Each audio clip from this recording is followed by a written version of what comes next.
All right, welcome back. We did a great segment a few days ago that had super feedback, especially from those who like their sausage and bacon. Prop 12 was put in front of the Supreme Court on Tuesday. And to review, Prop 12 is a California voter-approved law that sets strict housing standards for hogs, regardless of which state they were raised in.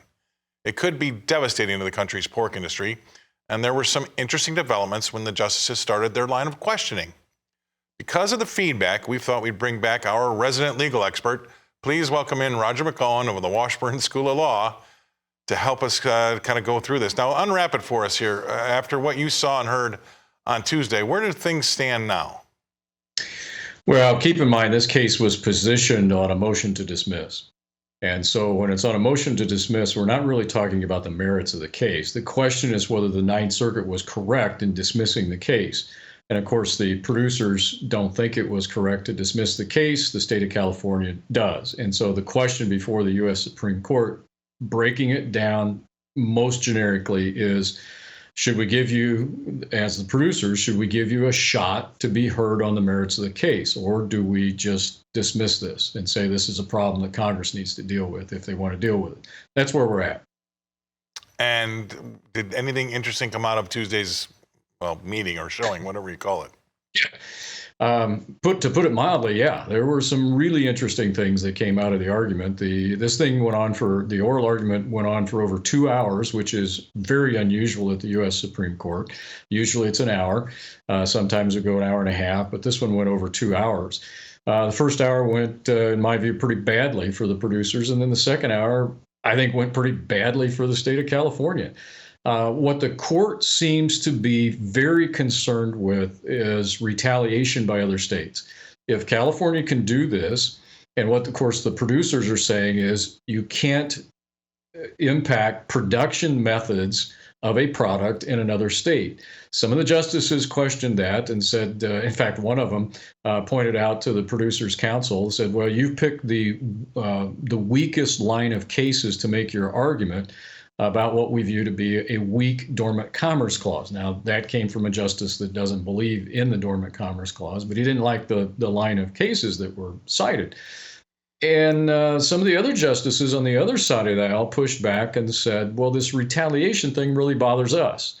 And it was, I believe it was Justice Kagan, might have been Sotomayor, but I think it was Kagan that said, well, we don't want the states to get in a civil war with each other over production practices on all types of different commodities.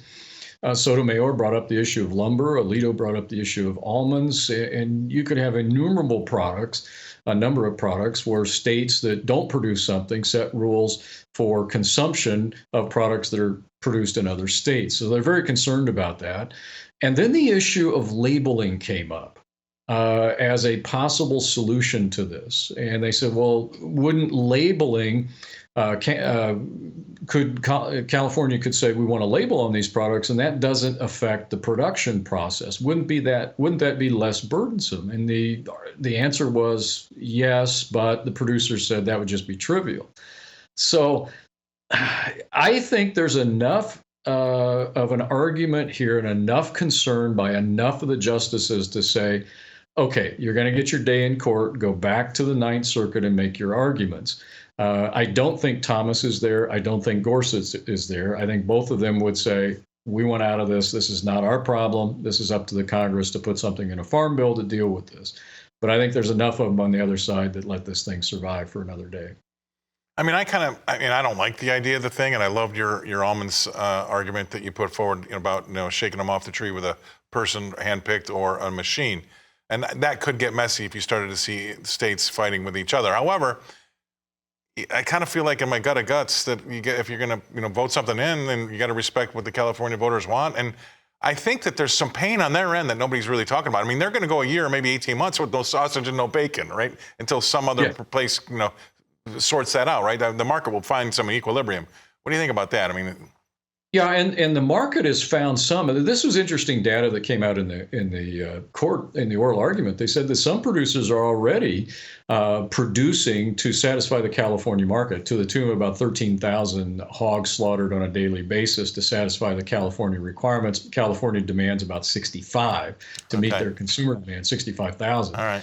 So you're about 20% of the way there, Well, and the court is looking at that, saying, well, how can we get the rest of the way there without this being a violation of right, so-called right. dormant commerce clause? All right. It's a tough for the court. I can see both sides. That's the problem, and I think that's what Yeah. everybody can do. All right, And I gotta think go. the court can. Yeah, gotta go. Thank you very much, Roger. Fantastic stuff. Love having you on, Roger McEowen from Topeka, Kansas.